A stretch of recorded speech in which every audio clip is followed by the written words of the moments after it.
Year 1843, a man was born who, during his lifetime, was to have a profound effect on millions of people. His name was Russell Herman Conwell. He became a lawyer, then a newspaper editor, and finally a clergyman. Well, one day a group of boys came to Dr. Conwell at his church and asked him if he would be willing to instruct them in college courses. They wanted a college education, but lacked the money to pay for it. He told them that he'd do all he could, and as the boys left, a thought, an idea began to form in Dr. Conwell's mind. He asked himself, why couldn't there be a fine college for poor but deserving young men?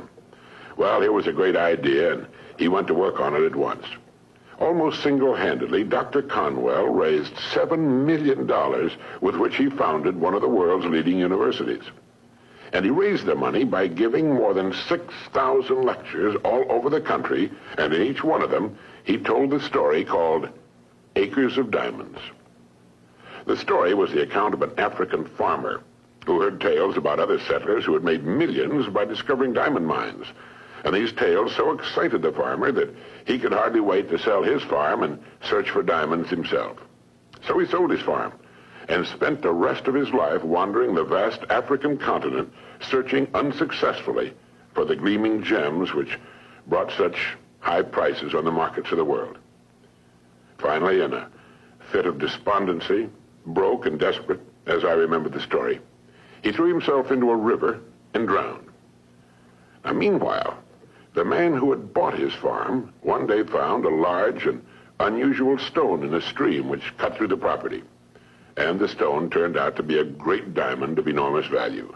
And he then discovered that the farm was covered with them, and it was to become one of the world's richest diamond mines.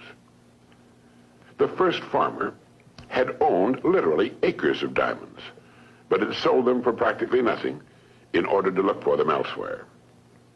If he'd only taken the time to study and prepare himself, to learn what diamonds looked like in their rough state, and had first thoroughly explored the land he owned, he would have found the millions he sought right on his own property.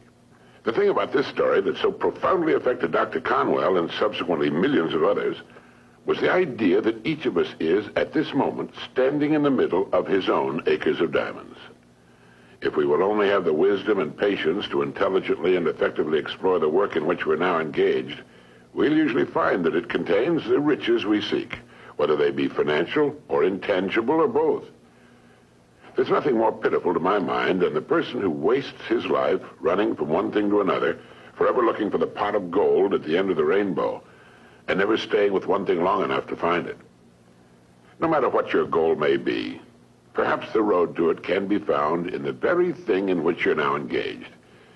You see, the average man believes some businesses are better than others, instead of realizing the truth that there are no bad businesses.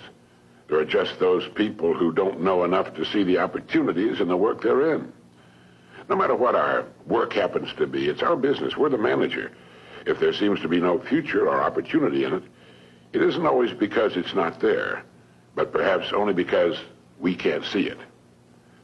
A farmer once poked a tiny pumpkin into an empty jug. The pumpkin grew until it completely filled the jug and could grow no more. When the farmer broke the glass, he had a pumpkin exactly the size and shape of the jug. If we're not careful, each of us can do a similar thing. We can mistakenly poke ourselves into jugs that limit our growth. But it is we who do the poking, not the job, not the company, nor the territory, nor the economy, nor the times. We do it. People who become outstanding at their work are those who see their work as an opportunity for growth and development, and who prepare themselves for the opportunities which surround them every day. Preparation is the key. This means becoming so good, so competent at what we're now doing, we will actually force the opportunities we seek to come our way. It takes imagination, creative imagination, to know that diamonds don't look like diamonds in their rough state, nor does a pile of iron ore look like iron or steel. Great opportunities lurk constantly in every aspect of the work in which we now find ourselves. In order to begin prospecting your acres of diamonds, start to develop a faculty called intelligent objectivity, the ability to stand off and look at your job as a stranger might, a stranger who considers your pasture greener than his own. To do this, start at the beginning. Within the framework of what industry or profession does your job fall? Do you know all you can know about your industry? How did it begin? Why did it begin? Who started it and when? What's your industry's annual dollar volume? How fast has it grown during the past 20 years? What's its projected growth during the next 10 years? In short, start now to become a student of your industry. You'll be amazed at the results. In 5 years or less, you can become a national expert in your field. And it's the experts who write their own tickets in life. Surveys indicate that the great majority of people seem to look at their jobs as being as far as they can go, as the end of the line.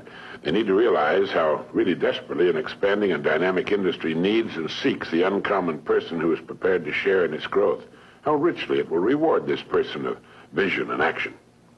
On the other hand, those who are not preparing and growing are not just standing still. In relation to their industry, they're going backwards. So ask yourself, do I know as much about my job and my industry as a good doctor or lawyer knows about his job, his profession? You should, you know. This is the attitude of the person who wants to become a professional at what he does for a living. It's far more fun, many times more rewarding and interesting, and the real pro can ride out occasional storms in the economic seas in a safe boat built of research and preparation. In order to become a professional in a world of amateurs, we need to study 3 important subjects. 1, our company and the industry in which it operates. 2, our job and perhaps the next step upward in our career. And 3, we need to study people, since successfully serving and getting along with people will determine our success or failure. These are 3 subjects on which you can gradually build a fine home library. Your bookstore clerk will help you find the right books if you will tell him what you want to know. Frequently, all you need in order to make an enormous improvement is simply a reminder of things you've known but have forgotten. Perhaps this study and research in your job, your industry, and ways of increasing your service to others sounds like a big job. Well, it is. But it's fascinating, and in the long run, it pays tremendous dividends, builds complete security, and it can be accomplished in an hour a day devoted to reading and making permanent notes. Think of ways and means by which you can increase your contribution to your company, your industry, and those whom you serve. You'll begin to notice a wonderful change in your world. For as ye sow, so shall ye reap. This applies just as much to the family as it does to the breadwinner.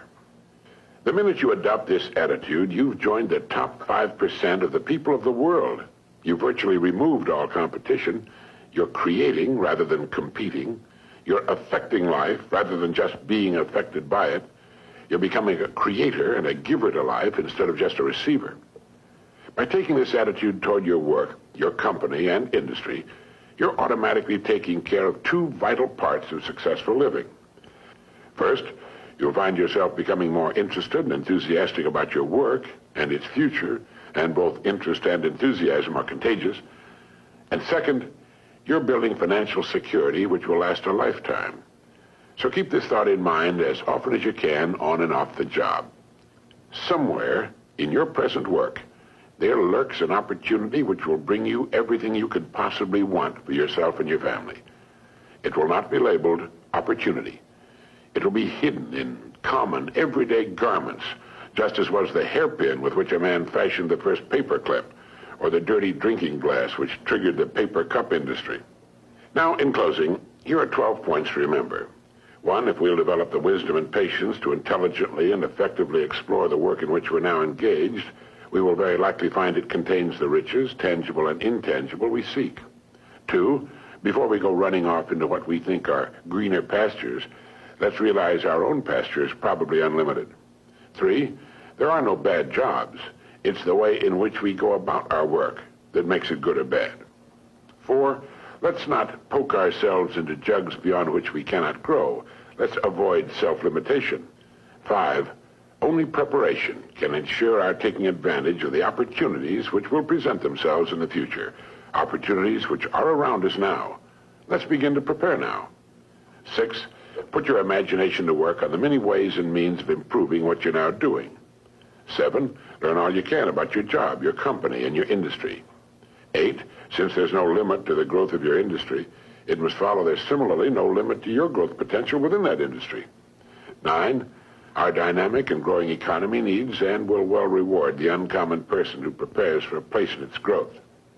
10. Begin to build your library of reference material pertaining to your company.